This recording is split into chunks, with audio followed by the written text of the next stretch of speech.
Hello, everybody, and welcome to the LFC Transfer Room with myself, Louis Felt, joined today for another episode of the Debate Room here on the channel. And I'm joined with Matty, Jay, and Owen. And in today's video, we're discussing the recent form of Joel Matip. And to be honest, I'm as stunned as some people here that we're having this conversation as to whether he should be dropped or not. However, it is my job to referee this debate somewhat. So I'll start with Matty. How are you doing today? Not bad, not bad. I woke up this morning and seen something about that. The next Premier League game, we're going to have everyone back. First time this season. We've had a full squad to select from. So looking forward to the Leicester game, to be honest. As for this debate, Joel Matip is the second best centre-half in world football, in my opinion. So that's where I stand on it. And Jay, how are you feeling today? Oh, good, mate. Like Matty just said, I'm looking forward to having everyone back next game. Obviously, a bit rubbish on Naby going out today, but I'd rather him be back in fit firing for us than Guinea, to be honest. And Owen, how are you feeling this evening? Yeah, I'm feeling good. Yeah, just kind of a bit disappointed that we're not going to be able to see our boys play for a while now, but hopefully, yeah, when they're all back, they'll be fit and firing and ready to go. Yeah, it's a horrible time for an international break, isn't it? The end of January, but I think it's sort of the best case scenario for us because that means we've already pretty much navigated that AFCON period, and a couple of weeks' time, and we should have Thiago and Harvey Elliott back as well. So it is very positive here on the LFC Transfer Room and to be a Liverpool fan in general. Hi to everybody who's just joining in the chat. Ayush, hi, hope you're doing well. And Terence as well, a regular on the watch along. I hope you're doing well. Actually, it's a good job Terence is here because he was the one who said we should sell Joel Matip in the watch along yesterday. So I hope you don't mind me throwing shade at you a little bit there, Terence, but you are part of the reason why we're having this discussion. Owen is not quite of the same opinion as you. Hello, Lucas and Anthony as well. But Owen does feel that maybe Matip should be dropped. And I know that the other boys, Jay and Matty, very much disagree with that. However, I want to make sure that Owen has the time and space to get his points across. So, Owen, the floor is yours for your opening argument. Yeah, well, as I kind of just said before we came live, that I'm kind of more Konate in than Matip out because Konate, from what I've seen of him, I absolutely love him. I think he's an absolutely great centre half. He's really strong. He's really promising, and he's only still 22 years of age, born in '99. It's like for a player like that coming from the Bundesliga, he's adapted so well from what we've seen of him, and I just think that. You compare the ages as well. Matip's now 30. He's very injury prone. He's not really going to get really any better than he is now. We're probably seeing the peak Joel Matip. I think we need to start thinking about the future. You see within Klopp's team, he's got quite an aging squad now. So I think it's time that we started playing Konate over Matip as that kind of second choice centre half with Van Dijk. Is that how long have you felt like that? And I don't mean to sort of bring up the receipts, but I think a lot of us saw your tweets yesterday, Owen. And you said that you'd thought this for quite a while. How long exactly have you been feeling this way about Joel Matip? Because I understand if you're unhappy with his form, that maybe the last couple of games, certainly yesterday he was very shaky, but it's hard to argue that he hasn't been our second best centre-back for the majority of this season, is it? Yeah, I agree that it's hard to argue, but you got to think of it. Matip's played literally every game, isn't he, really? So you can't really kind of have a go at Konate for that. It's not his fault that Klopp's picked Matip in every game.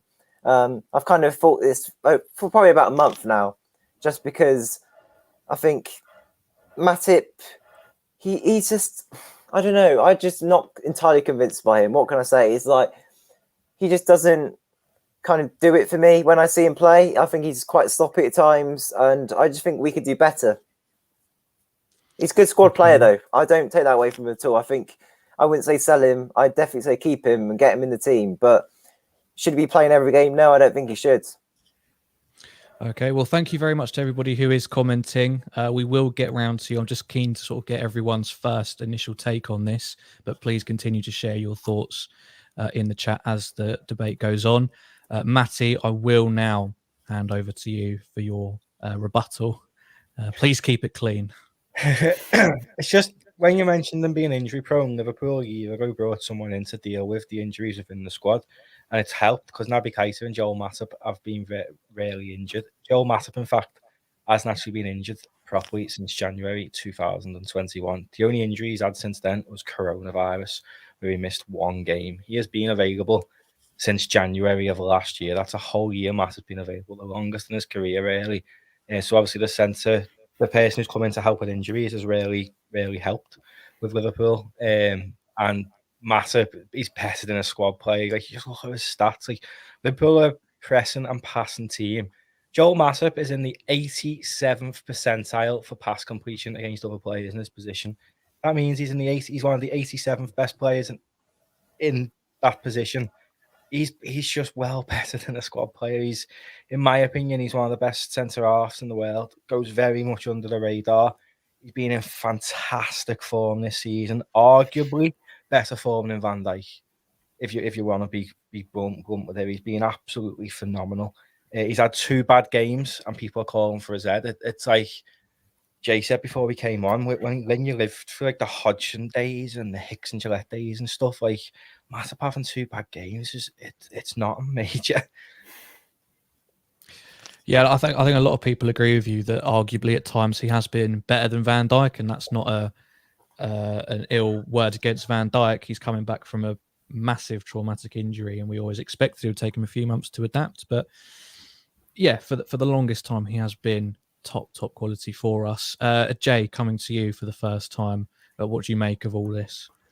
I agree with Matty, mate. I think Matip's been brilliant this season, and I think sometimes, I don't mean you here, Owen, specifically, but fans can get a bit spoiled and fickle with form. It was only 5-6 weeks ago people were calling for Robbo to not be playing. Here we are, 2-3 games ago, he's the best left back in the world again. It's embarrassing sometimes, to be honest. But I think arguably Matip's had a better season than Van Dijk, to be honest. And Owen mentioned before, he's sort of at his peak. Why would you stop someone playing who is playing at that level, at a peak level, where they're probably playing the best football of their career? And it's like Matty said, he hasn't actually been injured much. And I think it's probably important for him to keep playing to avoid getting them injuries, like little niggly injuries here and there. So, I think he's been one of the best in the league this season, alongside Rudiger and Diaz as well. So, Owen, circling back to you, hearing a couple of other people's opinions on your opinion, does that change anything? I don't expect it to, but... No, because when you say he's been better than Van Dijk, I just think that's too far. I think the reason he's been so good is because of Van Dijk, and because Van Dijk's been there, it's enabled him to be as good as he has been.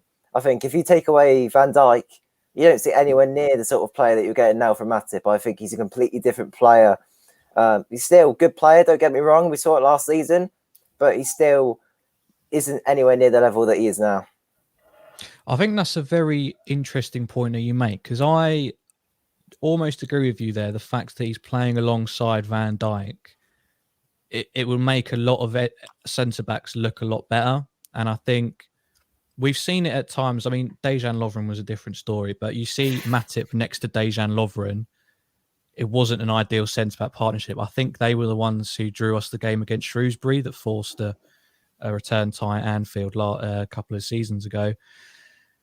Does he have a bit of a point there, Matty and Jay? Whoever wants to touch in on that, that maybe he looks brilliant next to Van Dijk. Does that mean that he's brilliant on his own? Is there an element of there's not one without the other? You could argue, couldn't you, that does Konate look so good because he's playing alongside Van Dijk? Do you know what I mean? So the argument could go both ways. I do like Konate, and every time he's played, I think he's been class, to be fair. But I think for you to get dropped, you've got to do something wrong. And I don't see what Matip's done wrong to not be starting in the 11. I honestly think he's been one of our best players this season, to be honest. And Matty? He's been one of our most creative players as well this season. He's been fantastic all over the field. Like, literally, yeah, he's had 2 bad games. We was on a stream about 3-4 weeks ago, and Matip was a dead-on starter in the team, and we were predicting a lineup. And now we're debating, should he start? Like, Canate is unbelievable, but like you said, Owen, he's only 22. Like, yeah, I know if you're good enough, age doesn't matter, but he's coming into a Liverpool side that have been champions of absolutely everything, and he's not just going to walk into it when he has played. He's been absolutely phenomenal. But Canate's there for the long term, and right now, Matip and Van Dijk play best together, and that's just how we should stick it out. I think, well, we've had Salah and Mane. I think we've only conceded 1 goal, is it, in 5 games? What have they done wrong? He hasn't been at his best, but we haven't conceded goals, so it doesn't really matter. I'm keen to get through the comments because we've had a lot come in. So going back to Terence, who was obviously one of the people who said we should actually sell him. He said, I like Matip. I think we should sell him so that we don't have the situation with Genie. Matip's value is high now, and we can get a decent fee for him. I don't know how long Matip's got on his current deal. I don't know when that expires, if anyone else does know that. Is that something anyone agrees with? I don't know. I thought, I'll be honest, Terence, and I love you, and please stick around, but I did think you were talking nonsense there, if I'm being brutally honest. I don't know. Someone help me out here. I understand his point. I get his point, for sure. Signed a new long-term deal in 2019. I think that's basically 5 years. Right, yeah. So it's like 2024 we've got him till. But FSG obviously go off that model anyway. Do you know what I mean? They've done it with Genie, and yeah, he hasn't got the game time at PSG, but Genie was class. You could have sold Genie for 25, 30 mil easily. So FSG clearly aren't bothered if a player leaves for free, as long as you get your best years out of them. Now Matip's 30, so by the time he comes to leave, he'd be 32, nearly 33. So if he left on a free, he's not got much resale value anyway. And I don't think anyone would buy him now because of his injuries. He's literally not being injured purely on the basis that we've got this new injury physio person in, because we've had very little injuries since then. And like even Elliot being back, he's back in squad training. What's that all about? He snapped his ankle. Yeah. Crazy. Yeah, and that's another point that we talked about yesterday, actually. But with this new person coming in and helping the boys with their injuries, and you know, I struggle to think of a time when Joel Matip's, as you said, been this consistent and free of injuries. And I just wonder if maybe we're sort of seeing the somewhat negative part of that in these last couple of games. He's just looking maybe slightly fatigued, a little bit shaky. Do you think that's maybe what's coming into play here, Jay? No, I think he gave the odd pass away on Sunday, and people are overreacting massively. It's like Matty just said, since the lads have gone to AFCON, we've kept 4 clean sheets out of 5 games. So I don't understand where this big wobble is in everyone's head. The other thing, obviously, you don't want to upset the regulars, but Matip won't have a high sale value right now. He's 30. Like you said, he's injury prone. And what you've got to remember and bear in mind, he was a free transfer. So it doesn't matter if he goes for free. We didn't pay for him anyway. So there isn't really a high. You're not going to get big money for Matip at his age and with his previous injury record. And like I say, he was a free transfer. So, you know, it doesn't matter if he leaves on a free. And Kris says here, on pure ability, Matip is our 4th best centre-back, but plays best alongside Virgil. Canate's coming for his spot. Matty, I see you shaking your head there. Give me your thoughts. I don't understand who the other 2 are. Like, yeah, Canate's got pure talent. He has. Canate's going to be a beast for us for years. Canate will eventually replace Van Dijk in the latter stage of his career. Joe Gomez has never ever been as good as he was before his injury. Before his injury, then you could argue, yeah, he probably was best in Van Dijk. That's why he played and we won the league, etc., etc. But Gomez hasn't had it since. There's a reason that Gomez is the 4th choice, if we're being honest. That's what Klopp sees him as, because Canate gets on before Gomez does. Gomez has been getting 5 and 10 minutes here and there, so we don't see them every day. The coaches see them every day, and they've got Joe Gomez ranked at 4th and Matip ranked at 2nd. So I'll back them. And Matip hasn't disappointed me yet. He's had a few bad games, but I remember a few months ago, Curtis Jones had a few bad games, and the amount of people, and it was coming up to January, saying sell him to Villa, sell him here, sell him there. And I was sat here on stream saying we just need to play him centre mid. Just need to play him centre mid. He's played centre mid and being our most creative player the past 2 games. So Matip's had 2 bad games, like you said with Robbo. He got hounded for a few weeks, and now he's the best left back in the world again. Trent's been hounded this year, best right back in the world again. It's just people have dips in their form. Like people need to understand that. So Owen, on pure ability, how would you rank our centre backs from best to worst? I'm keen to get your thoughts on this. I think there's no doubt that first is Van Dijk. I don't think there's any arguments about that. I know some of you have said that Matip's is better, but I think Van Dijk, what he's done over the last couple of years, you just can't deny how good he is and the effect he's had on the team. So he's definitely first. And then second, I go Konate. I would. I'm sorry. I know people aren't going to like that, but I just, for reasons I've already said, that I just think at the minute he's ahead of Matip and he should be in the team. And then Matip, he's definitely clear of Gomez at the minute. I just think Gomez, as you say, he hasn't been the same since his injury. He's kind of made a lot of mistakes when he's played, really. He's kind of been not really what we're used to seeing of Gomez. So, yeah, that's the order I put. Okay. Ayush says the thing, and this is an interesting point, the thing with Matip and VVD is they complement each other so well. So ignoring their individual natural ability, the bonds that they have and the difference of which they work together. So the passing range of Van Dijk, which we all know of, is one of what makes him one of the best centre backs, if not the best in the world. And then the drive through of Matip. I mean, that's quite unique to him, isn't it, Jay, amongst our centre backs? We don't see Gomez, for all the pace that he's got, we don't see him exactly roaming forward. So do you think that that's really like another key thing that he brings to the table for this Liverpool team? It's interesting someone touched on that because Van Dijk done an interview on this the other day and he was saying something about some of the attributes Van Dijk's got, Matip hasn't. Some of the ones Matip's got, Van Dijk hasn't, which is why they complement each other so well. When Gomez started before his injury, he did used to bring it out, not as far as Matip, getting outside the opposition area, dribbling, but Gomez did used to bring it out to play, to be fair, and Konate shown that he can do that as well. So I don't think Matip's being played on the basis he can go on a run. I just think the two of them have played centre-half all season and it's worked. They both played very well. So that's probably the position you want to upset the least in a team, is your centre-half partnership. And I think that's why we haven't seen Konate play as much as some people would like. If it's not broke, you don't need to fix it. Mm. And going off of this comment from Kris, which I assume he just means by the look of Matip when he's on the ball, and Owen, you kind of alluded to it as well. That whole debate reminds me of Mamadou Sakho. He was quite good at bringing the ball out at times, I thought, but I don't know if anyone else agrees with me that he always looked really ropey with the ball. But he always, most of the time, he actually did okay with it. I don't know, maybe my memory served me wrong, but do you think maybe that plays a part into people's preconceptions? Because let's face it, Virgil van Dijk is one of the sexiest men alive. And I think that definitely plays into his legend that's forming.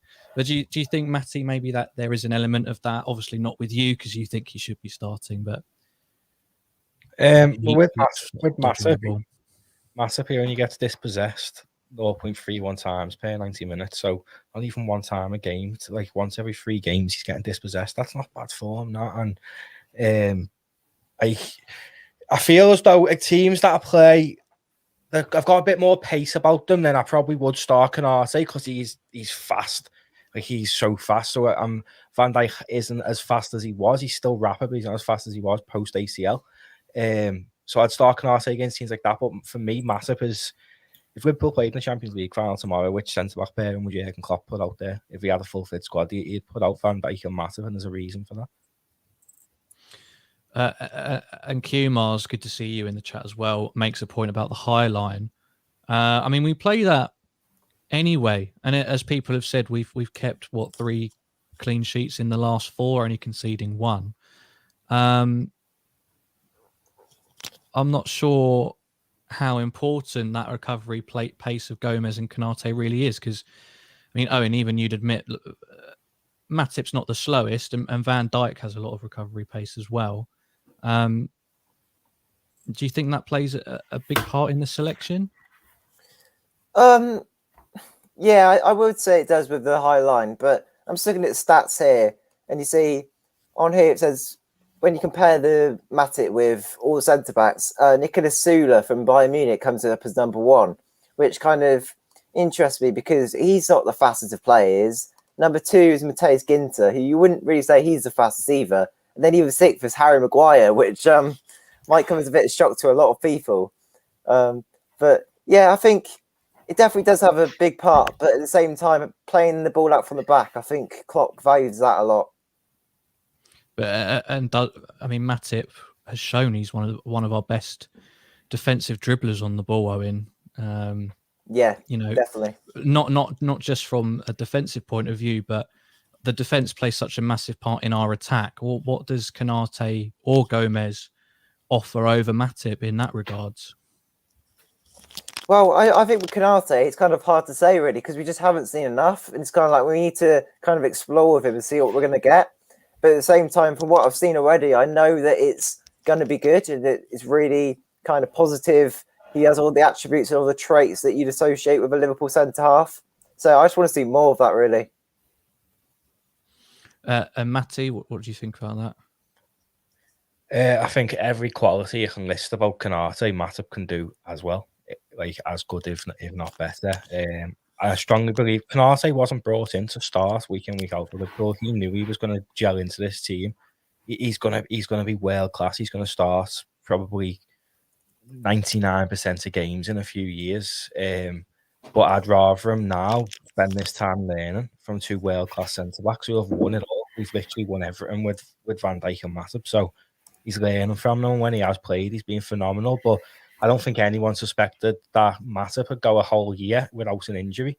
So that's why Konate hasn't played as much, because, like Jay said, if it's not broke, don't fix it. You don't need to change it up. Like, Konate will be world class for Liverpool. I'm sure he'll win so many trophies with us as well. I think he'll probably spend a long time here, but I'm not worried that he's not starting now, because he's 22. Like, he doesn't need to be starting week in, week out now. Like, yeah, he's good enough, but at the minute we've had a bit of an injury crisis in midfield. So why would you change 2 departments? You should be making sure one's solid, and then, like, at the minute we've got an injury crisis in midfield. We've got no attackers who would usually start. So why would you start making changes to your ship that's already unsteady? I'm keen to make sure that we don't keep on going over the same thing. So just briefly switching the subject to, at the moment, I can only assume is our 4th choice centre back, Joe Gomez.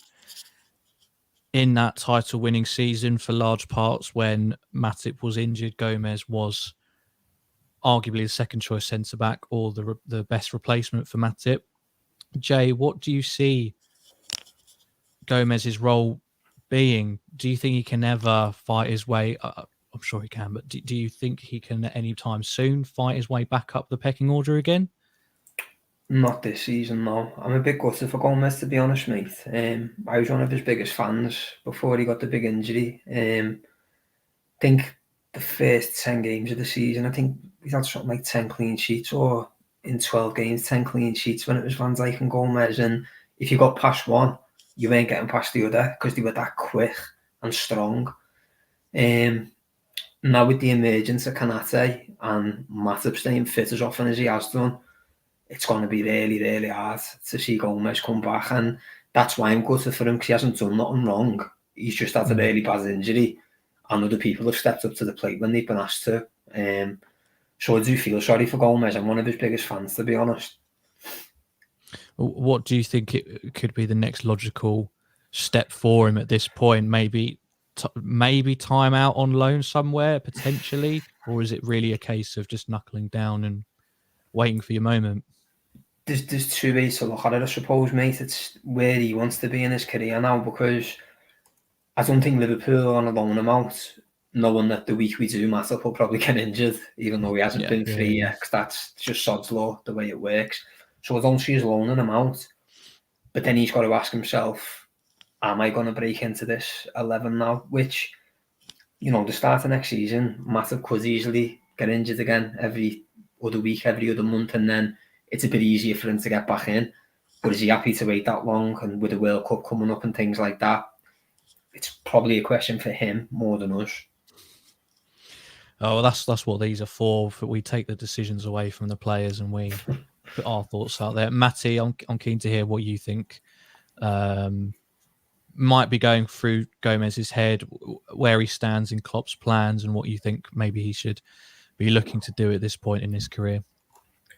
I love Gomez. I'm the same as Jay. I think he's fantastic. He's been brilliant for Liverpool. And myself, I'm gutted for him because I just feel as though if he wants to play regular football, it's not at Liverpool, but he's probably just thankfully can actually continue to play football because his injury was a hell of a lot worse than Van Dijk's. Like, he snapped the tendon that connects the top and the bottom of your leg together. So the fact he can even play still is crazy. So I think with Gomez, he's won the Champions League, he's won the Premier League, probably going to win the League Cup with Liverpool. So the only thing he hasn't won is the FA Cup. He could maybe go abroad, go to like Dortmund or something like that and establish himself there, or stay in the Prem and just go to a team where they've got an exciting project. Someone like Villa, Aston Villa desperately need to replace Tyrone Mings out that team when you watch them. So I think that's a perfect option for Joe Gomez to go and partner cons with for the Villa team. But I do think he will stay because I can't see us letting Phillips and Gomez leave and rely on Matip continuing to his immense fitness for him. Owen, you're nodding in agreement there. Yeah, I definitely agree that Gerrard's Villa would be perfect for Gomez. I even saw links that Real Madrid were interested. I couldn't really believe that, really, but it shows that kind of what he's achieved at Liverpool and kind of the traits he has are kind of quite rare for centre half, like kind of that pace, that kind of, and not just that, just what he's won while starting with Liverpool. He's won a Premier League, and that's only like 2 years ago now. It's not a long time, and he's had bad injuries, don't get me wrong, but I think with the right run of games, he could be a monster for any team. Just a quick one for a little bit of fun. I'll ask this to each of you: peak Matip or peak Joe Gomez? Because I don't think we've seen peak Konate yet. Who partners Virgil van Dijk for you if we're in? For realism, we're in the Carabao Cup final at the end of February. Who partners him? Peak Matip or peak Gomez? Matty? Probably peak Gomez. When Gomez was playing, he was heavy. He was unbelievable. But he's just one of them players. You'll probably look back on his career and say, what could have been with his career. Same as like Daniel Sturridge and stuff like that. Yeah. He's had so many bad injuries, Joe Gomez. But if I had to pick peak Matip or peak Gomez, I'd have peak Gomez next to Van Dijk every day of the week. He was unbelievable when he had it, and before his injury, he was fantastic. And Owen? I'm taking peak Dejan Lovren. I don't know what the fuss is about. Like, What? That's too far. That's too Okay. far, All right, Owen. okay. All right. You're Okay. causing controversy deliberately there. Yeah, comments. Yeah. Adrian Durham of the LFC transfer room. Bloody hell. Yeah, talk sport. Yeah. Okay. Nah. If we've been serious, I'm taking prime Gomez. Yeah, I agree with Matty. Yeah, it's just he was an absolute animal in the day. I think he'll kind of be a player in 10 years' time that kind of you see on Instagram. Oh yeah, the streets won't forget. I think he'll definitely be one of them players. And so a lot of people agreeing in the comments. Jay, is it a royal flush? Yeah, mate. I've already made it clear I'm a big fan of Gomez, and with him and Van Dijk at the back is when we won the Champions League and the Premier League. So I think it speaks for itself, to be honest. Well, I think in terms of Matip, I think we've all gotten our points across. Owen, I just have to admire you, really, so as much as I can say. Just admire you for having your opinions and sticking to your guns. I think that's very noble. But just to see if anyone's might have slightly changed their mind or not, I'll just go around everyone one more time and ask: should Joel Matip be dropped, even if it's just for a game? Should Joel Matip be dropped, Jay? No. Owen, Yeah. Matty. Not a chance. The next run of games is so important. Man City dropped points the other day. We win our game and 6 points behind them. You want your steady ship, and Thiago's not meant to be back till after Inter. I'm not messing with the defense that's working. Not a chance. Well, I think that pretty much that we've covered most bases there. Thank you again to Matty, Jay, and Owen for joining us on this episode of the debate room on the LFC transfer room. Sorry. Thank you to everybody in the comments with all of the engagement. It's really great to see our community getting bigger and bigger, and everyone feeling that they can voice their opinions, however crap they may be. Terence, I'm only joking. But that's been us from the LFC transfer room. Thank you very much for watching from me, Matty, Jay, and Owen. We'll see you in the next video.